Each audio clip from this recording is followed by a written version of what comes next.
In this video, I will explain why you can't start threads in an enterprise Java bean, and then introduce the alternative, asynchronous methods. Message-driven beans are very powerful, but sometimes you don't want all the power of message queuing. You just want multiple threads in your code. In ordinary Java code, you can just create new threads and start them as you require. But in an EJB, this is not allowed. Do not write code that creates or starts threads. In fact, the specifications even prohibits almost any use of the synchronized keyword in an EJB. This is an excerpt from the EJB specifications. It's pretty clear. The reason for these rules is that the application server is designed to manage all the resources in your code, including threads.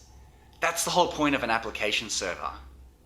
Internally, the application server associates contexts and settings with each running thread that it creates. If you start your own threads, it doesn't know which application, bean, or transaction those threads are associated with. The application server can't properly handle requests from those new threads that it didn't create itself. In ordinary Java programming, there are lots of reasons it can be useful to start a new thread. So these rules sound like they could be limiting. But fortunately, you don't have to worry. The EJB specification offers an alternative. The alternative is asynchronous invocations that provide all the benefits of threading, but work within an application server. In fact, in some ways, asynchronous invocations are better than using threads. To get a method to run asynchronously, all you need to do is annotate the method with asynchronous. An asynchronous method will return immediately, but the method will be run from a separate, properly managed thread. So for example, if sending an email involves some calculations and connections to a remote server, then normally that method would take a long time to return. If we annotate exactly the same method with asynchronous, the call will return instantly, but the application server will actually run the method shortly later on a completely different thread. Because the method doesn't return anything, there's no harm done by the separation between the call and the actual processing. But what happens if you do want to return something? In ordinary programming, you might start a separate thread to do several things at once. You need the results of several methods, but you need to run them all at the same time to improve speed. For example, your user interface might need to show information from 4 separate remote systems. You could query them one by one, but suppose that each query takes 5 seconds, then doing it one by one would take in total 20 seconds. If, instead, you can query all 4 at the same time, then you can get the result in just 5 seconds. And this is the benefit of threads. But if you're using threads, then the tricky thing is collecting all the results back together. However, in an EJB with asynchronous methods, it's very easy. And here's what it looks like.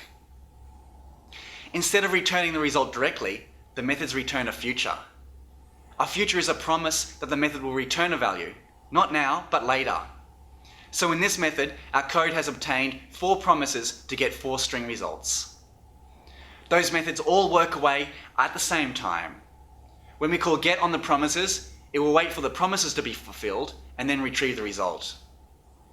So first obtaining the futures will be almost instantaneous. The first 4 calls will happen instantly, causing the application server to start those calls running on other threads. This means that you'll get to the first get almost right away. Now, if fetching the data from the remote server takes around 5 seconds, the promised value isn't available yet. This means that your code will wait here for about 5 seconds. Once that first result is available, then the code moves down to the next line. This time we don't have to wait for another 5 seconds, because remember, we created all the promises right at the start, so this future has also had 5 seconds to run. In practice, the future may need to wait a little bit of extra time, but getting the second value should be almost instantaneous because the 5 seconds has already elapsed. It's exactly the same for the last 2. Each future should respond virtually instantaneously because they've all had enough time to finish while we were waiting for that first one to finish. Now, as you can see, there's a lot of sophisticated management that goes on with futures. Fortunately, all of it is handled by the server. When you're using futures, you just call a method that returns the promise, and then you call get whenever you actually need the value. From the other side, the side that gets called, it is also very easy.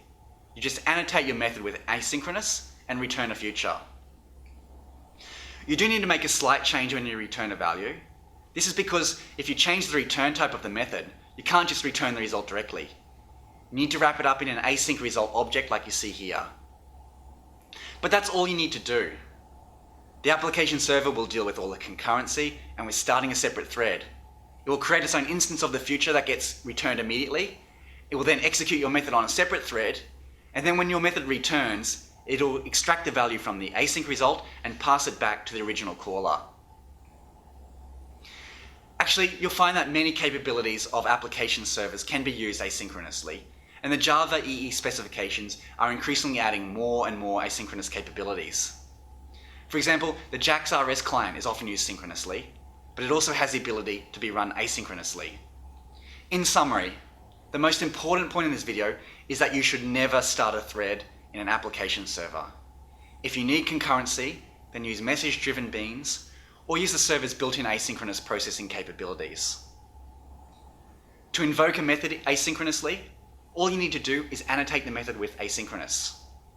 If you want to call one of the Java EE APIs asynchronously, such as JAX-WS or JAX-RS, or any API that performs input or output, then see if the API implements an asynchronous interface, because those APIs allow the server to very efficiently perform the asynchronous operation without needing to start lots of separate threads.